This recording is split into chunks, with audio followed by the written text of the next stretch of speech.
Today, Intel screws over their previous gen CPUs, Nvidia's card that never was, AMD's releasing two new X3D chips, and the RTX 5090 is a monster card that could come much sooner than we thought.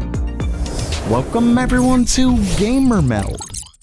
First up for today, when Intel announced their 14th gen CPUs, the company also released a new technology called Application Optimization, or APO. And it's basically a new addition to the company's dynamic tuning technology suite, which optimizes thread scheduling for specific tasks. So far, they've enabled it to help with gaming performance. Well, as of now, it's only in two specific games, Rainbow Six Siege and Metro Exodus. And in those two games, they do get a decent boost in performance. Apparently, they have to run extensive tests and validation for each game, and in fact they do it for each CPU as well, which is why it's not even supported on all of Intel's 14th gen CPUs. Luckily, Intel may bring it to other 14th gen CPUs, but according to a new video from Hardware Unboxed, they won't be bringing it to their 12th or 13th gen CPUs, even though their 13th gen parts utilize the exact same architecture as their 14th gen. Of course, they likely would still have to go through and test it for each CPU, but given the optimization is only needed thanks to the issues introduced with using two different cores in one CPU, I'd argue they should do it anyway. But of course, this is likely an artificial way to make their newest CPUs look better, especially given they're so close to their 13th gen counterparts, minus the 14,700 parts of course. Either way, this definitely can't look good to anyone who bought one of the company's 12th or 13th gen CPUs. But first, if you haven't already, make sure you subscribe to Gamer Meld for up-to-date news and reviews on PC hardware. Next up for today, we get yet another look at Nvidia's RTX 4090 Ti/Titan Ada Lovelace card that was rumored for a while but never actually released. This time we can see it with a PCI Express interface, so it looks quite a bit more complete. As we've seen before, it's one massive card featuring a quad slot design. You can see it completely towers over the Titan RTX GPU. The card was supposedly received directly from an Nvidia employee, which may or may not be true, but it is clearly the real deal. The card does say 4090 on it, but given the golden looking shroud, it was likely meant to be an updated Titan card. That, or it was some early prototype for the 4090. But given all the rumors we heard about a 4090 Ti or Titan style card, I highly doubt it. At the end of the day, Nvidia probably canceled it when they found out AMD didn't have anything to compete with their 4090, so something faster would just cannibalize their already popular flagship GPU. Either way, it's interesting to see what could have been. Maybe we'll see something like it with Nvidia's RTX 5000 series.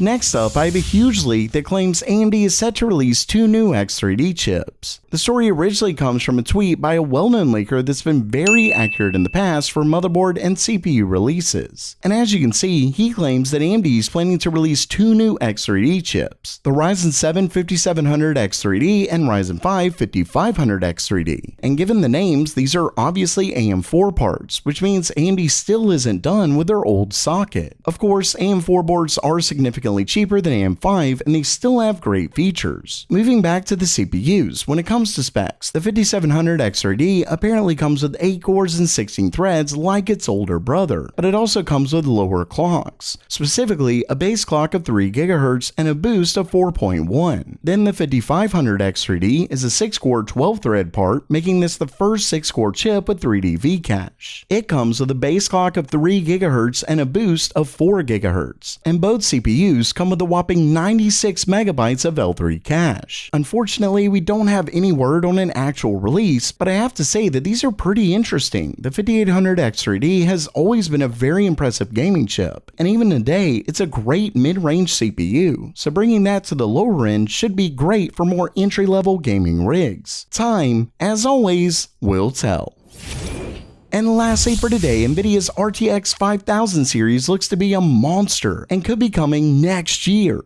Starting things off, we have some updated specs. For starters, the well-known leaker Kopai7 Kimi claimed to make a mistake with the new GB202, which is the GPU that would make up the 5090. Originally, he said the memory bus would be 512-bit, but it's actually 384. With that said, Nvidia is apparently set to use GDDR7, so the bandwidth will get a pretty massive boost. Not only that, but it's apparently set to be built on TSMC's 3nm process, and it will finally include DisplayPort 2.1. To top it off, as you can see, he claims the card could actually come by next year. We originally heard 2025, but it may be coming sooner. In the recent slide Nvidia shared for their B100, it also mentions 2024, so it makes sense for the gaming card to release around that time, though typically the AI accelerator releases first. Finally, in a new video by Red Gaming Tech, he's hearing that the GPU is set to come with 204 SMs, while Cobalt 7 Kimi is hearing 192. But here's the thing, it doesn't really matter which, because either one is a pretty massive jump in core count. Even if we go by the lower end, that 192 translates to an unreal 24,576 CUDA cores. Not only that, but according to Red Gaming Tech's source, Nvidia has made significant changes to the SMs. So much so that we may actually be able to see upwards of 2 times performance boost over current gen, meaning the 5090 could literally be twice as fast as their 4090, making it one absolute monster of a GPU. And if Cobalt 7 Kimi is right, we hopefully won't have to wait much longer to find out.